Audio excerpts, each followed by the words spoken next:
ഒരു വീഡിയോ നിങ്ങൾ maximum share ചെയ്തോളി. ഷുഗർ, പ്രഷർ, കൊളസ്ട്രോൾ ഇത് പൂർണ്ണമായി മാറ്റി കൊടുക്കൂലേ?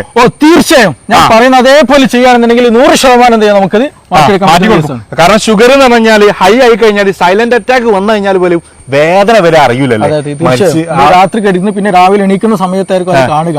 ഇപ്പൊ സ്ട്രോക്ക് വരൽ അങ്ങനെ ഉണ്ട്. കാരണം രാവിലെ എണീക്കുന്ന സമയത്ത് കാല് തളർന്നു പോവുക, ചെരുപ്പിടാൻ പറ്റുന്നില്ല, അല്ലെങ്കിൽ എണീറ്റ് പോകാൻ പറ്റുന്നില്ല, ഭയങ്കര പ്രയാസമായിരിക്കും. അതുവരെ ഷുഗർ അറിയില്ല, കൊളസ്ട്രോൾ നോക്കിയിട്ടുണ്ടായിരിക്കും, ഫാറ്റി ലിവർ ഒന്നും നോക്കിയിട്ടില്ല. ഒരു സുപ്രഭാതത്തിലായിരിക്കും ഇതെല്ലാം കൂടി നമ്മൾ ശ്രദ്ധയിൽപ്പെടുത്തുക. നമ്മൾ നിസ്സാരായി കാണുന്ന പല കാര്യങ്ങളും പിന്നീട് അത് വലിയ ഇഷ്യൂലേക്ക് എത്തിയിട്ടുണ്ടായിരിക്കും. ട്രീറ്റ്മെന്റ് വൈകിപ്പോ നമ്മുടെ ആയുസ് തന്നെ എന്ത് ചെയ്യും, കുറഞ്ഞു പോവുകയും ചെയ്യും. അതായത് ഷുഗർ, പ്രഷർ, കൊളസ്ട്രോൾ പൂർണ്ണമായും സിറാജ് ഡോക്ടർ മാറ്റി കൊടുക്കും. തീർച്ചയായും നമ്മൾ പറയുന്ന അതേപോലെ ചെയ്യുകയാണെങ്കിൽ നമുക്ക് തീർച്ചയായും മാറ്റി കൊടുക്കാം. അതായത് നിങ്ങൾക്ക് ഒരു നല്ലൊരു അവസരം തരാണ്. അവസരം എന്ന് പറഞ്ഞാൽ ഫസ്റ്റ് ബുക്ക് ചെയ്യുന്ന 300 പേർക്ക് ഫ്രീ കൺസൾട്ടിംഗ് അല്ല. അതെ ഇപ്പൊ നമ്മൾ ഈ വരുന്ന ഞായറാഴ്ച ക്യൂണിക് ഹെൽത്ത് കെയറിൽ വെച്ചിട്ട് ഒരു ക്യാമ്പ് സംഘടിപ്പിക്കുന്നുണ്ട്. കോഴിക്കോട് കൊടുവള്ളി വെച്ചിട്ടാണ്. അത് ഹോമിയോ വരുന്നുണ്ട്, ആയുർവേദിക് വരുന്നുണ്ട്, നാച്ചുറോപ്പതി ഉണ്ട്, അതുപോലെ ഏസ്തെറ്റിക് മെഡിസിൻ അതിലുണ്ട്. അപ്പൊ ഇതിൽ എന്താന്ന് വെച്ചിട്ടുണ്ടെങ്കിൽ എല്ലാ കേസും ഉണ്ട്. നമ്മൾ ഷുഗർ മാത്രമല്ല, പ്രഷർ ഉണ്ട്, ഷുഗർ ഉണ്ട്, കൊളസ്ട്രോൾ ഉണ്ട്, ബാക്കി സന്ധിരോഗങ്ങളുണ്ട്, മൈഗ്രെയിന്റെ കേസുകൾ പോലും ഉണ്ട്. അതൊക്കെ ഒരുപാട് വർഷങ്ങളായിട്ട് മെഡിസിൻ എടുക്കുന്ന കേസുകൾ പോലും മെഡിസിൻ ഇല്ലാതെ ഇപ്പൊ മുന്നോട്ട് പോയിക്കൊണ്ടിരിക്കുന്നുണ്ട്. ശരിക്കും നല്ല പ്രോപ്പർ ആയിട്ട് പറഞ്ഞ് എടുക്കുന്നതാണെന്നുണ്ടെങ്കിൽ നമ്മൾ പറയുന്ന അതേപോലെ മെഡിസിനും കാര്യങ്ങളൊക്കെ കൊണ്ടുപോവുകയാണെങ്കിൽ നല്ല റിസൾട്ട് തന്നെ, നല്ല പോസിറ്റീവ് വൈസ് മെഡിസിൻ ഇല്ലാതെ പിന്നെ എന്താ അവർക്ക് മുന്നോട്ട് കൊണ്ടുപോകാൻ കഴിയും. കാരണം നമ്മുടെ വീട്ടിലൊക്കെ പ്രായമുള്ള ഒരുപാട് ആൾക്കാർ. അപ്പൊ നിങ്ങൾ ഇത് രജിസ്റ്റർ എന്താണ് ചെയ്യണം, അവർക്ക് വേണ്ടി കൺസൾട്ടിങ് കറക്റ്റ് കൊടുക്കണം. അല്ലെങ്കിൽ പറയാൻ പറ്റൂല. കാരണം ഷുഗറൊക്കെ കൂടി സൈലന്റ് അറ്റാക്ക് ഒക്കെ വന്നു കഴിഞ്ഞാൽ ആരും അറിയൂല. അപ്പൊ നമ്മളെ വീട്ടിലുള്ളവർ എന്നും നമ്മളൊപ്പം വേണമെന്നുണ്ടെങ്കിൽ കറക്റ്റ് ചികിത്സയും കാര്യങ്ങളും നിങ്ങൾ കൊടുക്കണം. അപ്പൊ അടിയിൽ എന്താണ് രജിസ്റ്റർ ചെയ്യാനുള്ള നമ്പറും കാര്യങ്ങളൊക്കെ ഞാൻ കൊടുത്തിട്ടുണ്ട്. ഇതിൽ ഷുഗർ മാത്രമല്ല, കൊളസ്ട്രോൾ ഉണ്ട്, പിന്നെ ജോയിന്റ് ഡിസീസ് ഉണ്ട്, റുമാറ്റിക് ആർത്രൈറ്റിസ് കേസുകൾ, അലർജി ഡിസീസുകൾ ഉണ്ട്, പിന്നെ ഇച്ചിങ്ങിന്റെ കേസുകൾ, ഭയങ്കര സോറിയാസിസ്, എക്സിമ പോലെയുള്ളത്, പിന്നെ ഇൻസോംനിയ പോലെയുള്ള സൈക്കാട്രിക് കേസുകൾ ഉണ്ട്. എല്ലാ കേസുകളും എന്താണ് ഇതിൽ പ്രോപ്പർ ആയിട്ട് നമുക്ക് ട്രീറ്റ്മെന്റ് ഉണ്ട്. ഏകദേശം എത്ര ഡോക്ടർമാരുണ്ടാവും ഈ പറഞ്ഞതുപോലെ? ആയുർവേദ ഡോക്ടർമാരുണ്ട്, യുനാനി ഉണ്ട്, ഹോമിയോപ്പതി ഉണ്ട്, നാച്ചുറോപ്പതി, എല്ലാ ഡോക്ടേഴ്സും ഉണ്ട്. ഇതിൽ കൺസൾട്ടേഷൻ ഫീ കംപ്ലീറ്റ് ഫ്രീ ആണ്. പിന്നെ മെഡിസിനിൽ നല്ല ഡിസ്കൗണ്ട് ഉണ്ട്. ഈ മെഡിസിൻ എന്ന് പറയുന്നത് നല്ല ക്വാളിറ്റി ഉള്ള, നല്ല റിസൾട്ട് ഉള്ള, സെലക്റ്റീവ് ആയിട്ടുള്ള മെഡിസിൻസ് ആണ്. ഏതെങ്കിലും മെഡിസിൻ നമ്മൾ കൊടുക്കല്ല, നല്ല റിസൾട്ട് ഉള്ള മെഡിസിൻസ് മാത്രമാണ് നമ്മൾ പേഷ്യൻസിന് നൽകുന്നത്. അപ്പൊ നല്ലൊരു ട്രീറ്റ്മെന്റ്, നല്ലൊരു അവസരം കൂടിയാണ് ഇത് സത്യം പറഞ്ഞാൽ. അപ്പൊ എന്തായാലും നിങ്ങളുടെ വീട്ടിൽ, നിങ്ങളുടെ കുടുംബത്തിൽ ആർക്കെങ്കിലും ആവശ്യമുണ്ടെങ്കിൽ വീഡിയോ മാക്സിമം ഷെയർ ചെയ്തോളി. രജിസ്റ്റർ ചെയ്യാനുള്ള നമ്പർ അടിയിൽ കൊടുത്തിട്ടുണ്ട്, വേഗം വിളിച്ചോളി നിങ്ങൾ.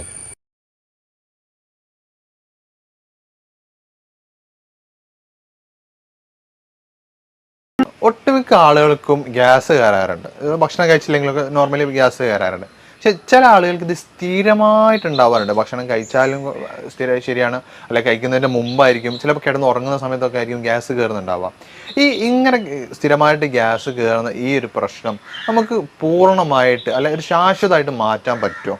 അല്ലെങ്കിൽ അത് ഈ പെട്ടെന്ന് ഈ ചില ഇപ്പോൾ പറഞ്ഞ പോലെ കിടന്നുറങ്ങുന്ന സമയത്തോ അല്ലെങ്കിൽ രാത്രിയൊക്കെ ഉള്ള സമയത്തൊക്കെ ആണെങ്കിൽ, അല്ലെങ്കിൽ നമ്മൾ ഒറ്റയ്ക്കാണെങ്കിലും ആവുന്ന സമയത്തൊക്കെ ആണെങ്കിൽ ഇങ്ങനെ ഗ്യാസ് കയറി ബുദ്ധിമുട്ടാണെങ്കിൽ നമുക്ക് ആ സമയത്ത് തന്നെ ഈ ഗ്യാസ് കയറുന്ന ഇൻസ്റ്റൻ്റ് ആയിട്ട് പോകാൻ വേണ്ടിയിട്ട്, കയറിയ ഗ്യാസ് പെട്ടെന്ന് പുറത്തു പോകാൻ വേണ്ടിയിട്ട് നമുക്ക് എന്തൊക്കെ നമുക്ക് ചെയ്യാൻ പറ്റും? തീർച്ചയായിട്ടും നമുക്ക് നമ്മുടെ വീട്ടിനകത്ത് നിന്ന് തന്നെ ചില കോമ്പിനേഷനൊക്കെ ഉണ്ടാക്കി അടുക്കളയിൽ നിന്ന് തന്നെ നമുക്കെന്ത് ചെയ്യാം, ഗ്യാസിനുള്ള മെഡിസിൻസ് അതിന് അവൈലബിൾ ആണ്. അതേപോലെ തന്നെ ചോദ്യത്തിൽ വന്നതുപോലെ നമുക്കിതിന് പൂർണ്ണമായും മാറ്റാൻ പറ്റുമോ എന്നുള്ളതാണ്. ഒരുപാട് പേർക്ക് നമ്മുടെ ക്ലിനിക്കിൽ വരുമ്പോൾ ചോദിക്കുന്നൊരു ചോദ്യമാണ് ഗ്യാസിൻ്റെ ഇഷ്യൂ. അത് പലപ്പോഴും പറയില്ല, അതൊരു സൈലൻ്റ് ആക്കിയിട്ട് വെക്കും, അതൊരു സെക്കൻഡറി ആക്കിയിട്ട് പലപ്പോഴും വെക്കാറുണ്ട്. പക്ഷെ നമ്മൾ മനസ്സിലാക്കേണ്ട ഒരു കാര്യം, ഓൾമോസ്റ്റ് പല റീസൺസിന്, പല അസുഖങ്ങൾക്കും കാരണം അതിൻ്റെ ബേസിക് ആയിട്ടുള്ളത് വയറാണ്. അപ്പോൾ അതുകൊണ്ടാണ് വയറ് കേട് വന്നത് കൊണ്ടാണ് യഥാർത്ഥത്തിൽ പല അസുഖങ്ങളും ഉണ്ടാകുന്നത്. അതിൻ്റെ വയറ് കേട് വന്നതിൻ്റെ ഒരു ലക്ഷണം മാത്രമാണ് ഗ്യാസ് എന്ന് പറയുന്നത്. ഇപ്പോൾ ഒട്ടുമിക്ക കേസുകൾ ബാക്ക് പെയിൻ ഉള്ള കേസുകളുണ്ടായിരിക്കും, കോൺസ്റ്റിപ്പേഷൻ ഉള്ള കേസ് ഉണ്ടാവും, പൈൽസ് വന്ന കേസുകളുണ്ടായിരിക്കും, അൾസറേറ്റീവ് കൊളൈറ്റിസിന് കേസുകളുണ്ടായിരിക്കും, ഈവൻ ഫീവർ ഉണ്ടായിരിക്കും, ഹെഡ് ഏക്കിൻ്റെ പ്രശ്നമുള്ളവരുണ്ടായിരിക്കും, ഇടയ്ക്കിടയ്ക്ക് അലർജിക് ഇഷ്യൂസ് ഉള്ളവരുണ്ടായിരിക്കും, സ്കിൻ അലർജി ഉള്ളവർക്കുണ്ടായിരിക്കും. അപ്പോൾ ഈ ഓൾമോസ്റ്റ് എല്ലാ കേസുകളുടെയും റീസൺ ചോദിച്ചാൽ, അല്ലെങ്കിൽ ഇങ്ങനെയുള്ള കേസുകൾ വരുമ്പോൾ നമ്മൾ അവരോട് ചോദിച്ചാൽ അവർ പറയും നമുക്ക് അവർക്ക് എന്തുണ്ടായിരിക്കും, ഗ്യാസിൻ്റെ പ്രശ്നമുണ്ടായിരിക്കും, അല്ലെങ്കിൽ സ്റ്റൊമക്ക് നോർമൽ ആയിരിക്കില്ല, അബ്ഡോമൻ നോർമൽ ആയിരിക്കില്ല, ഗട്ട് ഹെൽത്ത് നോർമൽ ആയിരിക്കില്ല എന്നുള്ളത്. അപ്പോൾ നമ്മൾ ആദ്യം മനസ്സിലാക്കേണ്ടത് ഇതിൻ്റെ പിന്നിലായിട്ട് ഒരുപാട് റീസൺസ് ഉണ്ട് എന്നുള്ളതാണ്. അതായത് സ്റ്റൊമക്ക് ഹെൽത്ത് നോർമൽ അല്ല എന്നുള്ളതിൻ്റെ ഏറ്റവും ബേസിക് ആയിട്ടുള്ള ഒരു സംഗതിയാണ് ഗ്യാസ് എന്നുള്ളത്. അപ്പോൾ അത് ആദ്യം നമ്മൾ മനസ്സിലാക്കേണ്ടതുണ്ട്. പിന്നെ ചോദ്യത്തിൽ വന്നതുപോലെ ഗ്യാസ് നമുക്ക് നമ്മുടെ വീട്ടിൽ നിന്ന് തന്നെ റിമൂവ് ചെയ്യാം. ചില ആളുകൾക്ക് എന്ത് ചെയ്യും, അത് റിപ്പീറ്റഡ് ആയിട്ട് വരും. അമിതമായിട്ട് ഭക്ഷണം കഴിച്ചാലും വരും, ഭക്ഷണം കഴിച്ചില്ലെങ്കിലും വരും, ഭക്ഷണം കഴിച്ചു കൊണ്ടിരിക്കുമ്പോൾ വരും. പല സമയത്ത് വന്നിരിക്കുന്ന പല ആളുകളും പല രീതിയിലാണ് ഗ്യാസ് കാണാറുള്ളത്. അപ്പോൾ ഇത് ഗ്യാസ് എന്തുകൊണ്ട് വരുന്നോ അതിന് റീസൺ എന്താണ് എന്നുള്ളത് ആദ്യം മനസ്സിലാക്കണം. ഗ്യാസ് 2 തരത്തിലുണ്ട് പ്രധാനമായിട്ടും. ഒന്ന് ഹൈപ്പർ അസിഡിറ്റിയിൽ വരുന്നുണ്ട്, ഹൈപ്പോ അസിഡിറ്റിയിൽ വരുന്നുണ്ട്. അപ്പോൾ നമ്മൾ എപ്പോഴും നോക്കണം ഹൈപ്പർ ആണോ അല്ല ഹൈപ്പോ ആണോ എന്നുള്ളത്. ഗ്യാസ് ഹൈപ്പർ അസിഡിറ്റിയിലും വരും, ഹൈപ്പോയിലും വരും. അപ്പോൾ നമ്മളെപ്പോഴും നമ്മുടെ സ്റ്റൊമക്ക് pH അല്ലെങ്കിൽ സ്റ്റൊമക്കിൻ്റെ കണ്ടീഷൻ എപ്പോഴും ഒരു ന്യൂട്രൽ ആയിട്ടാണ് കൊണ്ടുപോകേണ്ടത്. അപ്പോൾ അത് കൂടിയാലും പ്രശ്നമാണ്, കുറഞ്ഞാലും പ്രശ്നമാണ്. ഹൈപ്പർ അസിഡിറ്റിൻ്റെ കേസ് എടുത്ത് നോക്കാം. നമ്മൾ അമിതമായിട്ട് അങ്ങനെയുള്ള കേസുകളിൽ അമിതമായിട്ട് ക്ഷീണം തോന്നും, അമിതമായിട്ട് ചിലപ്പോൾ വയറുവേദന വരും, ഛർദ്ദിക്കാൻ വരും, ആൾ പറ്റ സ്കിന്നായിട്ടായിരിക്കും, ഭയങ്കര സ്കെൽറ്റലായിരിക്കും, കൂടുതൽ തടിയൊന്നും വെക്കൂല, ഇടയ്ക്കിടയ്ക്ക് ചിലപ്പോൾ ഭക്ഷണം കഴിച്ചാൽ പെട്ടെന്ന് വയറ്റുന്ന് പോകാൻ തോന്നും. അങ്ങനെയുള്ള പല അസ്വസ്ഥതകളും ഹൈപ്പർ അസിഡിറ്റിയിൽ കണ്ടുവരാറുണ്ട്. ഈ കേസുകളിൽ ഈ ഹൈപ്പർ അസിഡിറ്റി വരാനും ഒരുപാട് കാരണങ്ങളുണ്ട്. നമ്മൾ സ്പൈസി ആയിട്ടുള്ള ഫുഡുകൾ അമിതമായി കഴിക്കുക, കൂടുതൽ അസിഡിറ്റി കൂടിയ ഫുഡുകൾ, ഉപ്പിലിട്ടതൊക്കെ എന്ത് ചെയ്യുക, അമിതമായിട്ട് കഴിക്കുക, കൂടുതൽ ഉപ്പടങ്ങിയിട്ടുള്ള ഭക്ഷണം കഴിക്കുക. പിന്നെ അതുപോലെ തന്നെ ടെൻഷൻ കൂടുതലായി ഉണ്ടാകുക. പിന്നെ അതുപോലെ H. പൈലോറിക്കിന് ഇൻഫെക്ഷൻ വരിക. അപ്പോൾ ഈ പറഞ്ഞ സാധനങ്ങളൊക്കെ ഏതെങ്കിലും ഒന്നുണ്ടെന്നുണ്ടെങ്കിൽ അത് നമ്മുടെ സ്റ്റൊമക്കിലുള്ള എപ്പിത്തീലിയൽ ലെയറിന് എന്ത് ചെയ്യും, ട്രിഗർ ചെയ്തുകൊണ്ടിരിക്കും. അവിടെയുള്ള HCl പ്രൊഡക്ഷൻ അത് എന്ത് ചെയ്യും, കൂട്ടാൻ കാരണമാകും. അപ്പോൾ HClൻ്റെ പ്രൊഡക്ഷൻ കൂടുക, ഗ്യാസ്ട്രിക് സെക്രീഷൻ കൂടിക്കഴിഞ്ഞാൽ സ്വാഭാവികമായിട്ടും അവിടെ ഗ്രാജ്വലി എന്ത് ചെയ്യും, അവിടെ ഇൻഫ്ലമേഷൻ വരും, അവിടെ ഇൻഫെക്ഷൻ വരും. അതിൻ്റെ കൂടെ തന്നെ അവിടെ ഗ്യാസ് പ്രൊഡക്ഷൻ കാരണം ഗ്യാസ് സൈറ്റ് ഇങ്ങനെ തികട്ടിയിട്ട് വരും. ചിലപ്പോൾ ഛർദി, വോമിറ്റിങ് വരും, ഛർദ്ദിക്കാൻ തോന്നും, ചിലപ്പോൾ നോസിയൻ്റെ അങ്ങനെ ഒരു ഫീലിംഗ് ഉണ്ടായിരിക്കും. തല ചുറ്റുന്നത് പോലെ തോന്നും, തലയിൽ എന്തോ ഹെവിനെസ് പോലെ, തലക്ക് കനമുള്ളത് പോലെയൊക്കെ തോന്നും. ഗ്രാജ്വലി ഇങ്ങനെയുള്ള ആളുകൾക്കാണ് എന്ത് പറയുക, തലയിൽ എന്തോ വെച്ചിട്ടുണ്ട് അല്ലെങ്കിൽ മൈഗ്രെയിൻ പോലെയുള്ള ഒരു ഫീലിംഗ് വരെ ഇത് കാരണമുണ്ടാകും. അപ്പോൾ അതുകൊണ്ട് തന്നെ ചില ആളുകൾക്ക് ഭക്ഷണം, ഈ കേസുകളിൽ ഈ ഹൈപ്പർ അസിഡിറ്റിൻ്റെ കേസുകളിലാണ് കൂടുതൽ ആളുകൾക്ക് മൈഗ്രെയിൻ പോലും ഉണ്ടാകുന്നത്. അപ്പോൾ അതിൻ്റെയൊക്കെ ബേസിക് റീസണും അല്ലെങ്കിൽ നമുക്ക് കാണാൻ കഴിയുന്നതാണ് ഈ പറയുന്ന ഗ്യാസാണ്. അപ്പോൾ എപ്പോഴും ഗ്യാസ് ഉള്ളവർ ശ്രദ്ധിക്കണം. അത് മേ ബി ഈവൻ ക്യാൻസർ വരെ നീളാൻ ചാൻസ് ഉണ്ട്. അതേപോലെ തന്നെ ഈ പറഞ്ഞ പോലെ മൈഗ്രെയിനിലേക്ക് വരാൻ നീളാനുള്ള ചാൻസ് ഉണ്ട്. അപ്പോൾ അതുകൊണ്ട് തന്നെ ഈ മൈഗ്രെയിൻ കേസുകൾ തന്നെ എടുത്തു നോക്കിയാൽ അവർ പറയുന്ന റീസൺ എന്താണെന്ന് വെച്ചിട്ടുണ്ടെങ്കിൽ സമയത്തിന് ഭക്ഷണം കഴിച്ചില്ല എന്നുണ്ടെങ്കിൽ തലവേദന വരുമെന്നുള്ളതാണ്. അപ്പോൾ സമയത്തിന് ഭക്ഷണം കഴിച്ചില്ല എന്നുണ്ടെങ്കിൽ എന്താണ് സംഭവിക്കുന്നത്, ഹൈപ്പർ അസിഡിറ്റി വരും. ഈ ഹൈപ്പർ അസിഡിറ്റി വന്നാൽ എന്ത് ചെയ്യും, തലവേദനയിലേക്ക് നയിക്കും എന്നുള്ളതാണ്. അപ്പോൾ അത് ഗ്രാജ്വലി എന്ത് ചെയ്യും, തലവേദനയിലേക്ക് നയിക്കും ഹൈപ്പർ അസിഡിറ്റി കാരണം എന്നുള്ളതാണ്. പിന്നെ മറ്റേതേപോലെ തന്നെ റീസണാണ് ടെൻഷൻ വരിക എന്നുള്ളത്. എന്തെങ്കിലും ടെൻഷനായിട്ട് എന്തെങ്കിലും ഫ്യൂച്ചറിൽ അല്ലെങ്കിൽ പാസ്റ്റ്, ടെൻഷൻ എന്നുള്ള വിഷയം പറയുമ്പോൾ നമ്മൾ എപ്പോഴും ചിന്തിക്കേണ്ട ഒരു കാര്യമാണ്, ഈ വ്യക്തി എന്തായിരിക്കും, ഒന്നെങ്കിൽ ഫ്യൂച്ചറിൽ എന്തെങ്കിലും ഡ്രീം കണ്ടിട്ടായിരിക്കും നീങ്ങുക, അല്ലെങ്കിൽ പാസ്റ്റിൽ എന്തെങ്കിലും ഇഷ്യൂ ഓർത്തിട്ട് ഞാൻ അങ്ങനെ ചെയ്തുകൊണ്ടല്ലോ ഇങ്ങനെ ആയത്, അന്ന് അങ്ങനെ ചെയ്യുകയാണെങ്കിൽ ഇന്ന് ഇങ്ങനെ ആവില്ലായിരുന്നല്ലോ, അങ്ങനെയൊക്കെ ചിന്തിച്ചുകൊണ്ടിരിക്കും. ഫ്യൂച്ചറിലാണെങ്കിലോ എനിക്ക് 2 കൊല്ലം കഴിഞ്ഞിട്ട് ഇത് എക്സാം പാസ്സാവണം, അല്ലെങ്കിൽ വീട് വെക്കണം, മകളെ കെട്ടിക്കാനുണ്ട്, കടം കൊടുക്കാനുണ്ട്. ഇപ്പോഴൊന്നല്ലേ 2 വർഷം 5 വർഷം 10 വർഷം ശേഷമായിരിക്കും. പക്ഷെ ആ ഒരു ചിന്തയിലായിരിക്കും എല്ലാ വർക്കുകളും. ഈവൻ ഉറങ്ങാൻ പോകുമ്പോഴും ഉണർന്നെണീക്കുമ്പോഴും ആ മൈൻഡ് സെറ്റിലായിരിക്കും. അപ്പോൾ അത് ഗ്രാജ്വലി എന്ത് ചെയ്യും, ടെൻഷനായിക്ക് മാറി പിന്നീട് എന്ത് ചെയ്യും, നമ്മുടെ വയറ്റിലുള്ള ഗ്യാസ്ട്രിക് സെക്രീഷൻ വല്ലാണ്ട് കൂട്ടിക്കളയും. ഞാൻ നേരത്തെ പറഞ്ഞതുപോലെ തന്നെ എന്ത് ചെയ്യും, നമ്മുടെ HClൻ്റെ ഒക്കെ പ്രൊഡക്ഷന് കൂട്ടിക്കളയും. അപ്പോൾ കൂടുതലായിട്ട് സ്റ്റൊമക്ക് സെക്രീഷൻസ് കൂടിക്കഴിഞ്ഞാൽ, HClൻ്റെ പ്രൊഡക്ഷൻ കൂടിക്കഴിഞ്ഞാൽ എന്ത് ചെയ്യും, ഇൻഫെക്ഷൻ വരും, ഇൻഫെക്ഷൻ വരും, മറ്റു പല അസ്വസ്ഥതകളുണ്ടാവും. നേരത്തെ പറഞ്ഞതുപോലെ അതും എന്ത് ചെയ്യും, ടെൻഷൻ കൂടുന്നതും മൈഗ്രെയിനിലേക്ക് നയിക്കും എന്നുള്ളതാണ്. അതേപോലെ തന്നെയാണ് ഉറക്കം കുറഞ്ഞു കഴിഞ്ഞാലും ഇതുപോലെ നമ്മുടെ ഗ്യാസ്ട്രിക്കിൻ്റെ സെക്രീഷൻസ് കൂടും, നമ്മുടെ ബോഡി വളരെ തിന്നാക്കും, ഡൈജഷനെ അത് ബാധിക്കുന്നുണ്ട്. അപ്പോൾ ഉറക്കം കുറഞ്ഞു കഴിഞ്ഞാലും നേരത്തെ പറഞ്ഞതേപോലെ തന്നെ എന്താണ്, ഈ മൈഗ്രെയിൻ്റെ ഇഷ്യൂ കാണാറുണ്ട്. അപ്പോൾ ഇതിൻ്റെയൊക്കെ ഈ ഗ്യാസ്ട്രിക് സെക്രീഷൻ കൂടുന്ന കണ്ടീഷനാണ് ഈ പറഞ്ഞിട്ടുള്ള ഫുഡ്, സ്പൈസി ആയിട്ടുള്ള ഫുഡ്, കൂടുതൽ അസിഡിറ്റി കൂടിയിട്ടുള്ള ഉപ്പിലിട്ടത് കഴിക്കുന്നത്, അതേപോലെ ടെൻഷൻ വരുന്നത്, അതേപോലെ H. പൈലോറിക്കിൻ്റെ ഇൻഫെക്ഷൻ വരുന്ന കണ്ടീഷനുകളൊക്കെ അതിൽ വരുന്ന കാറ്റഗറിയാണ് ഹൈപ്പർ അസിഡിറ്റി എന്നുള്ള കാറ്റഗറി. അപ്പോൾ ഇങ്ങനെയുള്ള കേസുകൾ നമുക്ക് നോർമലി ആയിട്ടുണ്ടെങ്കിൽ നമുക്ക് എന്ത് ചെയ്യാന്ന് വെച്ചാൽ, ഒന്ന് സിമ്പിളായിട്ട് ചെയ്യാൻ പറ്റാവുന്ന ഒന്നാണ് ഈ ലെമൺ ടീ കുടിക്കുക എന്നുള്ളത്. നല്ല ഇഷ്യൂസ് ഉണ്ടെങ്കിൽ, ഇപ്പോൾ നിങ്ങൾക്ക് മൈഗ്രെയിൻ്റെ ഇഷ്യൂ ഉണ്ട്, ഗ്യാസ്ട്രിക്കിന് ഭയങ്കര അസ്വസ്ഥത, ഛർദ്ദിക്കാൻ തോന്നുന്ന അല്ലെങ്കിൽ ഒരു അസ്വസ്ഥത ഫീൽ ചെയ്യുന്നുണ്ടല്ലോ, ആ ഒരു സമയത്ത് തന്നെ ഒരു ഗ്ലാസ്സിൽ ഒരു എന്താ ചെയ്യുക, ചെറിയ രൂപത്തിൽ ഒരു നാരങ്ങ കംപ്ലീറ്റ് നീരെടുത്തിട്ട് തന്നെ ഒരു ലെമൺ ടീ ഉണ്ടാക്കി കുടിച്ചാൽ വളരെ നല്ല റിസൾട്ടാണ്. ആ വോമിറ്റിംഗ് ടെൻഡൻസി, അതുപോലെ തലക്കൊരു കറക്കം, ഒരു തല ചുറ്റുന്നത് പോലെ ഫീൽ ചെയ്യുക, അതൊക്കെ ഒരു വിത്തിൻ മിനിറ്റ്സിനുള്ളിൽ തന്നെ നമുക്ക് ക്യൂറായിട്ട് നമുക്ക് കൊണ്ടുപോകാം. പക്ഷെ അത് ആ സമയത്ത് കറക്റ്റ് ടൈമിൽ തന്നെ ചെയ്യണം.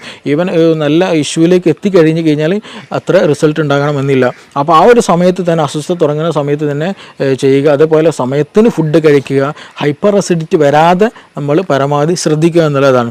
പിന്നെ ഇത് ഹൈപ്പർ അസിഡിറ്റിയുടെ കേസിലാണ്. മറ്റൊരു കേസുണ്ട്, രണ്ടാമത് ഹൈപ്പോ അസിഡിറ്റി എന്നുള്ളതാണ്. ഈ ഹൈപ്പോ അസിഡിറ്റിയുടെ കേസിൽ സിമ്പിളായിട്ട് പറഞ്ഞാൽ എങ്ങനെ തിരിച്ചറിയാമെന്ന് ചോദിച്ചാൽ, ചില ആളുകൾ ഭക്ഷണം കഴിച്ചു കഴിഞ്ഞാൽ ഒരു ഖനം പോലെ ഉണ്ടാകും, വയറെന്തോ ഫില്ല് കഴിഞ്ഞ പോലെ. രാവിലെ ഭക്ഷണം കഴിച്ചതായിരിക്കും, വൈകുന്നേരമായിട്ട് പോലും വിശപ്പില്ല അല്ലെങ്കിൽ ദാഹമില്ല, അങ്ങനെ ഒരു ഫീലിങ്ങേ പോലും തോന്നുന്നില്ല എന്നുള്ളതാണ്. അതേപോലെ തന്നെ ഇവർക്ക് ഉണ്ടാകും വയറ്റിന് ശരിയായ രീതിയിൽ ശോധന ഉണ്ടാകില്ല. അപ്പോൾ ഇങ്ങനെയുള്ള കേസുകൾ എന്താണെന്ന് വെച്ചാൽ ഒരുപാട് സമയം എന്ത് ചെയ്യും, നമ്മൾ കഴിക്കുന്ന ഭക്ഷണങ്ങൾ ഇങ്ങനെ കെട്ടിക്കിടക്കും, വയറ് ശരിക്കും ദഹിക്കാണ്ട്. കാരണം എന്താണ്, ദഹിക്കണമെന്നുണ്ടെങ്കിൽ ഗ്യാസ്ട്രിക് സെക്രേഷന് ഒരു നോർമൽ ലെവലെങ്കിലും വേണം. അപ്പോൾ ആ നോർമൽ ലെവൽ പോലും ഇല്ലാണ്ട് കുറഞ്ഞ അളവിലാണ്, വേണ്ടതൊന്നും ഇല്ല ദഹിക്കാൻ. അപ്പം അങ്ങനെ വരുമ്പോൾ എന്ത് ചെയ്യും, വയറ്റിൽ ഈ നമ്മൾ കഴിച്ച ഭക്ഷണ പദാർത്ഥങ്ങൾ അവിടെ നിൽക്കും. അവിടെ നിന്നിട്ട് അവിടെ എന്ത് ചെയ്യും, ബാക്ടീരിയൻ്റെ ഗ്രോത്ത് നടക്കും, അങ്ങനെ ബാഡ് സ്മെല്ലുള്ള കീഴ്വാഴ് പ്രൊഡ്യൂസ് ചെയ്യും. പിന്നെ ഇതുപോലെ ശോധന ശരിക്കും ലഭിക്കില്ല, ചിലപ്പോൾ വയറുവേദന ഉണ്ടാകും, വയറ് വീർത്ത പോലൊരു ഫീലിംഗ് ഉണ്ടാകും, വിശപ്പ് ഉണ്ടാകില്ല. ഇങ്ങനെയുള്ളവർക്ക് എന്ത് ചെയ്യും, ഓക്കാനം പോലെയുള്ള അസ്വസ്ഥതകൾ ഉണ്ടാകാറുണ്ട്. അപ്പോൾ ഇങ്ങനെയുള്ള കേസുകൾ എന്താ വെച്ചാൽ ദഹനക്കുറവാണ്, അല്ലേ, ഹൈപ്പോ അസിഡിറ്റിയുടെ കേസുകളാണ്. അപ്പോൾ നമ്മൾ അതിന് ദഹനത്തെ പ്രൊമോട്ട് ചെയ്യണം. അവിടെ ദഹനം നടന്നാൽ കൂടുതലായിട്ട് HCl, ഗ്യാസ്ട്രിൻ പോലെയുള്ള പ്രൊഡക്ഷൻസ് കൂടിക്കഴിഞ്ഞാൽ ദഹനം സുഗമമായി നടക്കും, ഈ പ്രശ്നങ്ങളൊന്നും ഉണ്ടാകില്ല. അപ്പോൾ ആ ഒരു സമയത്ത് നമ്മൾക്ക് ഏറ്റവും ബെസ്റ്റ് നമ്മുടെ അടുക്കളയിലുള്ള സ്പൈസസ് ഉപയോഗിക്കുക എന്നുള്ളതാണ്. അത് കരുതി നല്ല ചുവന്ന മുളകിൻ്റെ പൊടി ഉപയോഗിക്കുക എന്നുള്ളതല്ല. നമുക്ക് മല്ലി വളരെ നല്ല മെഡിസിൻസ് ആണ്. മല്ലി തിളപ്പിച്ച വെള്ളം കുടിക്കുക എന്ന് പറഞ്ഞാൽ നമ്മുടെ ഫീവർ, ഉള്ളിലുള്ള ഫീവർ, പനി ഉണ്ടെന്നുണ്ടെങ്കിൽ ചില ആളുകൾക്ക് മേലും കൈക്ക് കോച്ചി പിടിക്കുന്ന ഒരു ഇതുണ്ടായിരിക്കും, അതിന് നല്ലതാണ്. അതേപോലെ ഗ്യാസിന് വളരെ നല്ല റിസൾട്ടാണ് ഈ നമ്മൾ എന്ത് ചെയ്യുക, ഡെയിലി കുടിക്കുന്ന വെള്ളത്തിൽ എന്ത് ചെയ്യാന്നുണ്ടെങ്കിൽ ഒരു കലത്തിൽ, ഒരു പാത്രത്തിൽ രാവിലെ എണീക്കുന്ന സമയത്ത് തന്നെ കുറച്ച് നമ്മൾ ജീരകവെള്ളം ഉണ്ടാക്കുന്ന അതേപോലെ തന്നെ എന്ത് ചെയ്യുക, കുറച്ച് മല്ലി ഇട്ടിട്ട് നന്നായിട്ട് തിളപ്പിച്ച്, ആ തിളപ്പിച്ചാറിയ വെള്ളം എന്ത് ചെയ്യുക, ദാഹിക്കുന്ന സമയത്തും ഭക്ഷണം കഴിക്കുന്ന സമയത്തൊക്കെ എന്ത് ചെയ്യുക, ആ വെള്ളം ഇങ്ങനെ കുടിച്ചുകൊണ്ടിരിക്കുക. അത് ഗ്യാസ് നന്നാവാനും നന്നായിട്ട് പുറന്തള്ളാനും ദഹനം നന്നാകാനും ശോധനം കിട്ടാനൊക്കെ വളരെ വളരെ നല്ല ബെസ്റ്റ് റിസൾട്ട് ഉള്ളതാണ് ഈ മല്ലി, കൊത്തമ്പാലി അല്ലെങ്കിൽ ക്യുമിൻ എന്നുള്ള ആ സംഗതി. അപ്പോൾ അതെന്ത് ചെയ്യുക, വളരെയധികം നല്ല ബെനിഫിഷ്യലാണ്. പിന്നെ അതേപോലെ തന്നെ നമുക്ക് ചെയ്യാൻ പറ്റുന്നതാണ്, വീട്ടിൽ നിന്ന് ചെയ്യാൻ പറ്റാവുന്ന കാര്യമാണ് വെളുത്തുള്ളി കഴിക്കുക എന്നുള്ളത്. വെളുത്തുള്ളി ചുട്ട് കഴിക്കുന്നത്, പച്ചക്ക് കഴിക്കുന്ന പ്രശ്നമില്ല, അങ്ങനെയും ചില കഴിക്കാം. പക്ഷേ ഇതേ വെളുത്തുള്ളി എന്ത് ചെയ്യാണ്, ഹൈപ്പർ അസിഡിറ്റി ഉള്ളവർ ഉപയോഗിച്ചാൽ അവർക്ക് അസ്വസ്ഥത കൂടും, അവർക്ക് പല അസ്വസ്ഥതകളും ബുദ്ധിമുട്ടുകളും അവർക്ക് എന്ത് ചെയ്യും, ഫീൽ ചെയ്യാനുള്ള സാധ്യത വളരെ വളരെ കൂടുതലാണ്. അപ്പോൾ ഹൈപ്പോ അസിഡിറ്റിൻ്റെ കേസിലാണെങ്കിൽ മാത്രമാണ് ഈ വെളുത്തുള്ളി കൂടുതൽ എഫക്റ്റീവായിട്ട് ഫീൽ ചെയ്യുള്ളൂ, ദഹനം കൂടുതൽ പ്രൊമോട്ട് ചെയ്യുകയുള്ളൂ. പിന്നെ നമുക്കിതിൽ കൂടെ ഇഞ്ചി വളരെ നല്ലതാണ്. അപ്പോൾ ഇഞ്ചി, ഗ്രാമ്പു, പട്ട പോലെയുള്ള സ്പൈസസുകളൊക്കെ നമ്മുടെ ഭക്ഷണത്തിൽ ഉൾപ്പെടുത്തുക. അത് വെച്ചുള്ള കഷായങ്ങൾ, അതേപോലെ തന്നെ ഭക്ഷണത്തിൽ ഉൾപ്പെടുത്തി കഴിക്കുന്നതൊക്കെ ദഹനം കൂട്ടാൻ വളരെ ഹെൽപ്ഫുള്ളാണ്. അപ്പോൾ അങ്ങനെയുള്ള സംവിധാനങ്ങൾ, അങ്ങനെയുള്ള മരുന്നുകളൊക്കെ എന്ത് ചെയ്യാന്ന് വെച്ചാൽ നമ്മുടെ ഭക്ഷണത്തിൽ മിങ്കിൾ ചെയ്തിട്ട്, അത് ഭക്ഷണത്തിൻ്റെ കൂടെ ഒഴിവാക്കാനുള്ളതല്ല, അത് ഭക്ഷണത്തിൻ്റെ ഒരു പാർട്ടാക്കി തന്നെ നമ്മൾ ഉപയോഗിക്കുകയാണെന്നുണ്ടെങ്കിൽ നമ്മൾ കഴിക്കുന്ന ഭക്ഷണം എന്ത് ചെയ്യും, ദഹിക്കാൻ കൂടുതൽ സുഗമമാക്കാൻ കഴിയും. ഇതിന് സ്ഥിരമായിട്ട് മരുന്നുണ്ടോ, ഇതെങ്ങനെ സ്ഥിരമായിട്ട് വരാതിരിക്കാൻ ശ്രദ്ധിക്കുക എന്നുള്ളത് ഒരു ചോദ്യം ചോദിക്കേണ്ടായി. അപ്പോൾ നമ്മൾ ഈ കേസിൽ ശ്രദ്ധിക്കേണ്ടത്, ഞാൻ നേരത്തെ പറഞ്ഞതുപോലെ ഇത് നമ്മൾ ദഹനവുമായി ബന്ധപ്പെട്ടതാണ്. അപ്പോൾ ഇതൊരു ലൈഫ് സ്റ്റൈൽ ഡിസീസാണ്. നമ്മൾ തോന്നിയ സമയത്ത് ഉറങ്ങുക, തോന്നിയ അതുപോലെ ജീവിക്കുക, തോന്നിയത് തിന്നുക എന്നുള്ള ഒരു കൺസെപ്റ്റ് നമുക്കിവിടെ ഒരിക്കലും പോസിബിൾ അല്ല ഈ ഹൈപ്പോ അസിഡിറ്റി ഉള്ളവർ. അപ്പോൾ നമ്മൾ ഭക്ഷണം സമയത്തിന് കഴിക്കുക, ആവശ്യത്തിന് കഴിക്കുക, ആവശ്യമുള്ള അളവിൽ കഴിക്കുക, ക്വാളിറ്റി ഉള്ളത് ക്വാണ്ടിറ്റി കുറച്ച് കൊണ്ട് എന്ത് ചെയ്യുക, കൂടുതൽ നല്ല രീതിയിൽ കഴിക്കുക എന്നുള്ളതാണ്.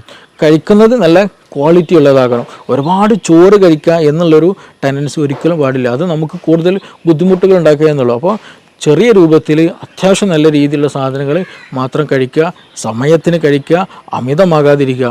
അതേപോലെ തന്നെ ഭക്ഷണം കഴിച്ച പാടെ ഉറങ്ങുന്ന ശൈലിയുള്ളത്, അപ്പോഴാണ് അപ്പോൾ എസ്പെഷ്യലി ഈ നൈറ്റ് ലൈഫ് ഇന്ന് കൂടിയൊരു കണ്ടീഷനാണ്. രാത്രി പുറത്ത് പോകലും അവിടെ നിന്ന് ഭക്ഷണം കഴിക്കലും, ഒരുപാട് ഭക്ഷണം കഴിച്ച് വരും, എന്നിട്ട് എന്ത് ചെയ്യും, നേരെ ബെഡ്ഷീറ്റിലേക്ക് കിടക്കും. രാത്രി സുപ്രഭാതത്തിലായിരിക്കും പെട്ടെന്ന് നെഞ്ഞുവേദന അല്ലെങ്കിൽ ഹാർട്ട് പെയിൻ. അതും ഈ നെഞ്ചരിച്ചിൽ എന്ന് പറയുന്ന ഗ്യാസിൻ്റെ ഒരു പെയിൻ, നമുക്ക് ഗ്യാസിൻ്റെ ഈ പെയിന് വരിക എന്ന് പറഞ്ഞിട്ടുണ്ടെങ്കിൽ നമ്മുടെ ഹാർട്ട് പെയിന്, ഹാർട്ടിരിക്കുന്ന ഭാഗം ഉണ്ടല്ലോ, അവിടെ നിന്ന് തന്നെയാണ് ആ ഒരു പെയിന്, വേദന ഫീൽ ചെയ്യുക, തുടങ്ങുക അവിടെ നിന്ന് തന്നെയാണ്. അപ്പോൾ അതുകൊണ്ട് തന്നെ നമുക്ക് കൺഫ്യൂഷൻ ആയിരിക്കും, ഇത് എന്താണ്, ഹാർട്ട് അറ്റാക്ക് ആണോ, ഹാർട്ടിൻ്റെ ഇഷ്യൂ ആണെന്നുള്ളത്. നമ്മൾ ഉടൻ തന്നെ ഹോസ്പിറ്റലിൽ പോകും, ടെസ്റ്റുകളൊക്കെ നടത്തും, നോർമലായിരിക്കും, ഗ്യാസിന് പ്രശ്നമായിരിക്കും. ഇങ്ങനെ കൂടുതലായിട്ട് ഇന്ന് രാത്രികളിൽ ഹോസ്പിറ്റലുകൾ വരവ് കൂടുതലാണ്. എന്താണ് ഇതിന് റീസൺ എന്ന് ചോദിച്ചാൽ നൈറ്റ് ലൈഫാണ്. കൂടുതലായിട്ട് രാത്രിയിൽ അമിത ഭക്ഷണം കഴിക്കും, ഭക്ഷണം കഴിച്ചിട്ട് അതേപോലെ വന്നിട്ട് ബെഡിൽ കിടക്കും എന്നുള്ളതാണ്. ഇവർക്ക് ഛർദ്ദിക്കാൻ വരും, പുളിച്ചത് കെട്ടൽ വരും, പിന്നെ അങ്ങനെയുള്ള പല അസ്വസ്ഥതകളും ഇവർക്കുണ്ടായിരിക്കും. അപ്പോൾ അത് വരാനുള്ള റീസൺ എന്താണെന്ന് വെച്ചാൽ നമ്മളെ ഭക്ഷണം ഫില്ലായി കഴിഞ്ഞിട്ട് എന്ത് ചെയ്യും, ബെഡിൽ വന്ന് കിടക്കുന്ന സമയത്ത് ഈ ഗ്യാസ്ട്രിക്കിലുള്ള കണ്ടന്റുകൾ എന്ത് ചെയ്യും, വീണ്ടും റിഗർജിറ്റേഷൻ വരും. നമ്മുടെ ഈസോഫാഗസ്, അതായത് അന്നനാളത്തിലേക്ക് തന്നെ എന്ത് ചെയ്യും, മുകളിലേക്ക് തന്നെ വീണ്ടും റിട്ടേൺ അടിക്കാൻ തുടങ്ങും. അങ്ങനെ റിട്ടേൺ അടിക്കുമ്പോഴാണ് നമുക്കൊരു പുളിരസം തോന്നുക, ഛർദ്ദിക്കാൻ തോന്നുക, അങ്ങനെയുള്ള പല അസ്വസ്ഥതകളും തോന്നുക. അപ്പോൾ അങ്ങനെ അസ്വസ്ഥതകളുള്ളവർ, അങ്ങനെ അസ്വസ്ഥ ഉള്ളവർക്കാണ് കൂടുതലായിട്ട് ഈ പറഞ്ഞതുപോലെ രാത്രി ഫുഡ് അമിതമായിട്ട് കഴിച്ചിട്ട് എന്ത് ചെയ്യും, വന്ന് കിടക്കുന്നവർക്കാണ് ഈ പറഞ്ഞുള്ള രാത്രിയിലുള്ള അസ്വസ്ഥതകൾ കൂടുതലായിട്ട് കാണുന്നത്. ഇനി മറ്റൊരു ചോദ്യം ചോദിച്ചതുപോലെ തന്നെ, ഇത് ലൈഫ് സ്റ്റൈലൊക്കെ നോർമലാണ്, വേറെ പ്രശ്നങ്ങളൊന്നുമില്ല, കറക്റ്റ് ഭക്ഷണം കഴിക്കുന്നുണ്ട്, പക്ഷേ എന്നിട്ട് പോലും എന്ത് ഗ്യാസിന് അസ്വസ്ഥതകളുണ്ട്, ഛർദ്ദിക്കാൻ വരുന്നുണ്ട്, ചില സമയത്ത് അൾസറിൻ്റെ ഇഷ്യൂസ്, ഇടയ്ക്കിടയ്ക്ക് വായിലും മുറിവൊക്കെ വരുന്നുണ്ട്. തീർച്ചയായിട്ടും അതൊരു ഇൻഫെക്റ്റീവ് കണ്ടീഷനാണ്. എച്ച് പൈലോറിക്കിൻ്റെ പ്രസൻസ് കാരണമായിട്ട്, എച്ച് പൈലോറി ഓൾമോസ്റ്റ് എല്ലാ ആളുകളിലും കണ്ടുവരുന്ന ഒരു ബാക്ടീരിയയാണ് ബാക്ടീരിയം പൈലോറി എന്ന് പറയുന്നത്. എച്ച് പൈലോറിക് എന്നുള്ള ഈ ബാക്ടീരിയ എന്താണ്, ആക്റ്റീവായിട്ടുണ്ടായിരിക്കും, ഈ സ്റ്റൊമക്കിൽ ആക്റ്റീവായിട്ടുണ്ടായിരിക്കും. സ്റ്റൊമക്കിന് ഒരു പ്രത്യേകതയുണ്ട്, നമ്മുടെ ഒരു എപ്പിത്തിലെ ലെയർ ഉണ്ട്, നമ്മൾ ടൈറ്റ് ജംഗ്ഷനാണ്. ടൈറ്റ് ജംഗ്ഷൻ എന്ന് വെച്ചിട്ടുണ്ടെങ്കിൽ ഒരു സെല്ല് അടുത്ത സെല്ലും കൂടി ഭയങ്കര ടൈറ്റഡാണ്, അതിൻ്റെ ഇടയിൽ ഗ്യാപ്പില്ല. അങ്ങനെ ടൈറ്റായിട്ട് ഇങ്ങനെ നിരയായിട്ട് വെച്ച ഒരു ലെയറാണ് എപ്പിത്തിലെ ലെയർ. അതിന് നേരെ മുകളിലാണ് മ്യൂക്കസ് എന്നുള്ള ഒരു വഴുവഴുത്ത ഒരു കൊഴുപ്പുണ്ടായിരിക്കും. അതിൻ്റെ മുകളിലാണ് എന്ത്, ഈ ആസിഡിൻ്റെ പ്രസൻസ് ഉണ്ടാവുക. അപ്പോൾ ഈ ആസിഡ്, ഈ പറഞ്ഞ മ്യൂക്കസ്, അതിന് താഴെ എപ്പിത്തീലിയൽ ലെയറാണ്. എപ്പിത്തീലിയൽ ലെയർ എന്ന് പറയുന്നത് നമ്മുടെ ബോഡിയോട് അത്രയും ചേർന്നിരിക്കുന്നതാണ്. അപ്പോൾ ആസിഡ് നമ്മുടെ ബോഡിയിലേക്ക് തട്ടരുത്, അല്ലെങ്കിൽ നമ്മുടെ ശരീരത്തിലെ സെല്ലിലേക്ക് തട്ടരുത്. അപ്പോൾ അതിന് പ്രൊട്ടക്ഷനാണ് യഥാർത്ഥത്തിൽ അതിന് ഇൻ ബിറ്റ്വീൻ ആയിട്ടുള്ള ഈ മ്യൂക്കസ് മെമ്പർ അല്ലെങ്കിൽ മ്യൂക്കസിൻ്റെ പ്രസൻസ് എന്ന് പറയുന്നത്. അത് നോർമലായിട്ട് നമുക്ക് വേണ്ടതാണ്. അപ്പോൾ ചില കണ്ടീഷനുകളിൽ ഈ എച്ച് പൈലോറിക്കിൻ്റെ പ്രസൻസ് കൂടുതലായിട്ടുണ്ടായിരിക്കും, എച്ച് പൈലോറിക് ആക്റ്റീവ് ആയിട്ടുണ്ടായിരിക്കും. അങ്ങനെ വരുമ്പോൾ നമ്മുടെ ശരീരം, ഈ ഒരു എച്ച് പൈലോറിക്കിന് വേറെ പ്രത്യേകത കൂടെ ഉണ്ട്, അവർക്ക് യൂറിയസ് എന്നുള്ള ഒരു എൻസൈം അവരുടെ ശരീരത്തിലുണ്ട്, അല്ലെങ്കിൽ ആ ഒരു ബാക്ടീരിയയിലുണ്ട്. അപ്പോൾ അങ്ങനെയുള്ള കണ്ടീഷനുകളിൽ ഈ ഫുഡ് പാർട്ടികൾ വരുമ്പോൾ എന്ത് ചെയ്യുമെന്ന് വെച്ചിട്ടുണ്ടെങ്കിൽ ഇവർ ഈ യൂറിയസ് എന്ത് ചെയ്യും, യൂറിയനെ എന്ത് ചെയ്യും, കൺവേർട്ടഡ് ആക്കിയിട്ട് അമോണിയാക്കി മാറ്റും. NH3 അമോണിയാക്കി മാറ്റും. ഈ എച്ച് പൈലോറിക് ബാക്ടീരിയ എന്ത് ചെയ്യും, അവരുടെ എൻസൈം ഉപയോഗിച്ചിട്ട് ഭക്ഷണത്തിൽ വരുന്ന യൂറിയയെ എന്ത് ചെയ്യും, മാറ്റും, അമോണിയായിട്ട് മാറ്റും. ഈ അമോണിയ എന്താണ്, ഒരു ആൽക്കലി കണ്ടൻ്റാണ്. അമോണിയ ആൽക്കലി കണ്ടൻ്റാണ്. അപ്പോൾ ചുരുക്കി പറഞ്ഞാൽ എച്ച് പൈലോറിക്കയുടെ എന്ന ബാക്ടീരിയയുടെ സാന്നിധ്യത്തിൽ എന്ത് ചെയ്യും, കൂടുതലായിട്ട് ബാക്ടീരിയ ഉണ്ടാകുമ്പോൾ അതെല്ലാം വരുന്ന യൂറിയൊക്കെ എന്ത് കൺവേർട്ടഡ് ആക്കി മാറ്റും, അമോണിയായിട്ട് കൺവേർട്ടഡ് ആക്കി മാറ്റും. അപ്പോൾ ചുരുക്കി പറഞ്ഞാൽ ഈ എച്ച് പൈലോറിക് കാരണമായിട്ട് അവിടെ ഒരു ആൽക്കലി മീഡിയം എന്ത് ചെയ്യും, ഉണ്ടാകാനുള്ള സാധ്യത, അല്ലെങ്കിൽ ആൽക്കലി മീഡിയം ഉണ്ടായിക്കൊണ്ടേയിരിക്കും. അപ്പോൾ നമ്മളെ വയറ്റിൽ തന്നെ എന്തുണ്ട്, ആസിഡും ഉണ്ട്. അപ്പോൾ ഈ ആൽക്കലിയും ആസിഡും മിക്സ് ആയി കഴിഞ്ഞാൽ സ്വാഭാവികമായിട്ടും ന്യൂട്രലൈസേഷൻ നടക്കും. അപ്പോൾ അമിതമായിട്ടുള്ള എച്ച് പൈലോറിക് ആക്ഷൻ വന്നു കഴിഞ്ഞാൽ, ഈ അമിതമായിട്ട് അമോണിയയുടെ സാന്നിധ്യം വന്നു കഴിഞ്ഞാൽ നമ്മുടെ ശരീരത്തിൽ നമുക്ക് ദഹനത്തിന് വേണ്ടിയിട്ടുള്ള നമ്മുടെ ഈ ആസിഡിന് എന്ത് ചെയ്യും, അത് ലെയർ കുറയും. അത് പിന്നെ മെല്ലെ മെല്ലെ എന്ത് ചെയ്യുമെന്ന് വെച്ചിട്ടുണ്ടെങ്കിൽ ഈ പറഞ്ഞ എച്ച് പൈലോറിക് ഗ്രാജ്വലി നമ്മുടെ മ്യൂക്കസും കടന്നിട്ട് മെല്ലെ നമ്മുടെ ഈ എപ്പിത്തീലിയൽ ലെയറിലേക്ക് വന്ന് അറ്റാച്ച് ചെയ്യും. അവിടെ പിന്നെ എന്ത് ചെയ്യും, ഇൻഫ്ലമേഷൻസ് വരും. ആ ഇൻഫ്ലമേഷൻസ് ഗ്രാജ്വലി ഈ പറഞ്ഞ പോലെ അൾസറിലേക്ക് മറ്റു പല പ്രശ്നങ്ങളിലേക്ക് വരും. അപ്പോൾ ചുരുക്കി പറഞ്ഞാൽ ഈ ഒരു സമയത്ത് തന്നെ മീൻസ് ഞാൻ നേരത്തെ പറയുകയുണ്ടായി, ഇതെന്ത് ചെയ്യും, ഈ ആൽക്കലി മീഡിയം ഈ എച്ച് പൈലോറി ഉണ്ടാക്കുമ്പോൾ സ്വാഭാവികമായിട്ട് എന്ത് ചെയ്യും, നമ്മുടെ ശരീരം കൂടുതലായിട്ട് ആസിഡ് പ്രൊഡക്ഷൻ നടക്കും. ഹൈപ്പർ അസിഡിറ്റി ആ സമയത്ത് ഉണ്ടാകാനുള്ള സാധ്യതയുണ്ട്. അപ്പോൾ ഓൾമോസ്റ്റ് പല കേസുകളിലും ഹൈപ്പർ അസിഡിറ്റി ഉണ്ടാകാനുള്ള റീസൺ എന്താണെന്ന് വെച്ചിട്ടുണ്ടെങ്കിൽ ഈ പറഞ്ഞിട്ടുള്ള എച്ച് പൈലോറിക്കിൻ്റെ കേസിലാണ്. അപ്പോൾ നമ്മൾ PPI, പ്രോട്ടോമം ഇൻഹിബിറ്റേഴ്സോ പാൻഡോഫ് പോലെയുള്ള മെഡിസിൻസ് കഴിച്ചാൽ ഒരു സാന്ദർഭികമായിട്ട് ആ ഒരു സമയത്ത് റിലീഫ് കിട്ടുമെന്നല്ലാണ്ട് ഗ്രാജുവലായിട്ട് ഒരു പെർമനൻ്റ് ആയിട്ട് ഒരു റിലീഫ് നമുക്ക് കിട്ടുകയെന്നുണ്ടാകില്ല. അതിന് ബേസിക്കലി റീസൺ എന്താണെന്ന് വെച്ചാൽ ഈ പറയുന്ന എച്ച് പൈലോറിക്കിൻ്റെ പ്രസൻസ് ആണ്. അപ്പോൾ ആ ഒരു സമയത്ത് നമ്മൾ പ്രോപ്പറായിട്ട് എച്ച് പൈലോറിക്കിന് ട്രീറ്റ്മെൻറ്റ്, അതിന് ഇറാഡിക്കേറ്റ് ചെയ്യാനുള്ള ട്രീറ്റ്മെൻറ്റ് നടത്തുക എന്നുള്ളതാണ്. ഈ ഒരു കേസുകളിൽ തന്നെയാണ് നമുക്ക് ശരിയായ ദഹനം നടക്കില്ല, അതേപോലെ നമ്മുടെ ഗഡ് ഹെൽത്തിനത് ബാധിക്കും. ഗഡ് ഹെൽത്തിലേക്ക് പോകുമ്പോൾ, കാരണം നമ്മുടെ ഗ്യാസ്ട്രിക് മീഡിയം വളരെ വളരെ ഇമ്പോർട്ടൻ്റ് ഡൈജഷന്. അപ്പോൾ അവിടെ ഇംപ്രോപ്പർ ആയിരുന്നെങ്കിൽ സ്വാഭാവികമായിട്ടും അതിൻ്റെ കണ്ടിന്യൂഷൻ ആയിട്ടുള്ള സ്മോൾ ഇൻറ്റെസ്റ്റൈനും ലാർജ് ഇൻറ്റെസ്റ്റൈനിലൊക്കെ എന്ത് ചെയ്യും, ബാക്ടീരിയൽ മീഡിയയിൽ ചേഞ്ചസ് വരും. അങ്ങനെ ചേഞ്ചസ് വന്നാൽ ഗട്ട് ലീക്ക് പോലെയുള്ള പ്രശ്നങ്ങളുണ്ടാകും. ഗട്ട് ലീക്ക് എന്ന് പറഞ്ഞാൽ നമ്മുടെ ഗട്ട് വാള്, അതായത് ഞാൻ നേരത്തെ പറഞ്ഞതുപോലെ ഈ സ്റ്റൊമക്കിനുള്ള ലൈനിങ് പോലെ അതേപോലെ ഒരു ലൈനിങ് എന്തിനുണ്ട്, നമ്മുടെ കുടലിനുണ്ട്. അപ്പോൾ ആ ഒരു നോർമലി ആയിട്ടുള്ള അതിൻ്റെ ഒരു മീഡിയം നഷ്ടപ്പെടുമ്പോൾ സ്വാഭാവികമായിട്ടും ഗട്ടിലുള്ള ഒരുപാട് സൈറ്റോടോക്സിൻസ് ഉണ്ട്, നമ്മുടെ കോശങ്ങളെ നശിപ്പിക്കാൻ കഴിയുന്ന, ഇൻഫെക്ഷൻ ഉണ്ടാക്കാൻ കഴിയുന്ന, നമ്മുടെ ഹെൽത്തിനെ നെഗറ്റീവായിട്ട് എഫക്റ്റ് ഉണ്ടാക്കുന്ന പല സാധനങ്ങളും, പല വസ്തുക്കളും, പല ബൈ പ്രൊഡക്റ്റുകളും എന്തുണ്ട് നമ്മുടെ ഈ ഒരു ഭക്ഷണം അല്ലെങ്കിൽ ഈ ഒരു ഭക്ഷണത്തിനുണ്ടായിരിക്കും. അപ്പോൾ അതെന്ത് ചെയ്യും, നമ്മൾ ഡയറക്റ്റായിട്ട് നമ്മുടെ ശരീരത്തിൽ കടക്കും. അത് പിന്നീട് ഓട്ടോ ഇമ്മ്യൂൺ ഡിസീസുകളായിട്ട് പലപ്പോഴും ഉണ്ടാകാറുണ്ട്. അപ്പോൾ ചുരുക്കി പറഞ്ഞാൽ നമ്മുടെ ഗഡ് ഹെൽത്തും നമ്മുടെ സ്റ്റൊമക്കിൻ്റെ ഹെൽത്തും വളരെ വളരെ ഇമ്പോർട്ടൻ്റ് ആണ്. അപ്പോൾ എച്ച് പൈലോറിക്കിൻ്റെ പ്രസൻസ് ഉണ്ടായിക്കൊമ്പോഴാണ് പലപ്പോഴായിട്ട് ഈ നിരന്തരമായിട്ടുള്ള ഗ്യാസിൻ്റെ ഇഷ്യൂസ് ഉണ്ടാവുക, മാറാത്ത ഗ്യാസിൻ്റെ പ്രശ്നങ്ങൾ ഉണ്ടാവുക. അതിന് നമ്മൾ പ്രോപ്പറായിട്ടുള്ള ട്രീറ്റ്മെൻറ്റ് എടുക്കുക എന്നുള്ളതാണ് ഏറ്റവും ബെസ്റ്റായിട്ട് നമ്മൾ ചെയ്യേണ്ടത്. എച്ച് പൈലോറിക്കിന് വേണ്ടിയുള്ള ട്രീറ്റ്മെൻറ്റ് എടുക്കുക, ഗ്യാസിന് വേണ്ടിയിട്ടുള്ളതല്ല. ഗ്യാസ് എന്നുള്ളത് അതൊരു സിംറ്റം മാത്രമാണ്. അത് അങ്ങനെ ഒരു ഇൻഫെക്ഷൻ അവിടെയുണ്ട് എന്ന് അറിയിക്കാനൊരു സിംറ്റം മാത്രമാണ്. അപ്പോൾ അതിനു വേണ്ടി നമ്മൾ ചെയ്യേണ്ടത് ഗ്യാസിന് ട്രീറ്റ്മെൻറ്റ് ചെയ്യുക എന്നുള്ളതല്ല. എച്ച് പൈലോറിക്കിൻ്റെ പ്രസൻസ് ഉണ്ടോ എന്നുള്ളതിനുള്ള ഒരുപാട് മെത്തേഡുകളുണ്ട്. ബേരിയം വീൽ എക്സ്റേകൾ ചെയ്യാവുന്നതാണ്. പിന്നെ അതേപോലെ തന്നെ യൂറിയ ബ്രീത്ത് ടെസ്റ്റുകളുണ്ട്. അപ്പോൾ അങ്ങനെയുള്ള ടെസ്റ്റുകൾ നടത്തിയാൽ തന്നെ ഓൾമോസ്റ്റ് നമ്മുടെ ഗ്യാസ്ട്രിക് കണ്ടീഷൻസ് നമുക്കറിയാം, അൾസർ ഉണ്ടോ നമുക്കറിയാൻ കഴിയും, അതുപോലെ ഈ പറഞ്ഞ എച്ച് പൈലോറിക്കിൻ്റെ പ്രസൻസ് ഉണ്ടോ എന്ന് അറിയാൻ കഴിയും. അങ്ങനെയൊക്കെ ടെസ്റ്റുകൾ നടത്തി അതിന് വേണ്ട ട്രീറ്റ്മെൻറ്റ് എടുക്കുക. അപ്പോൾ അതിന് ഇരട്ടി മധുരം, നമ്മളെപ്പോഴും കേട്ടിട്ടുള്ള സംഗതിയാണല്ലോ ഇരട്ടി മധുരം. ഈ എച്ച് പൈലോറിക്ക് ഇൻഫെക്റ്റഡ് ആയി കഴിഞ്ഞാൽ അതിന് ഏറ്റവും ബെസ്റ്റുള്ള ഒരു ഒറ്റമൂല്, അത് ഇരട്ടി മധുരം ഏറ്റവും നല്ല ബെനിഫിഷ്യലാണ്.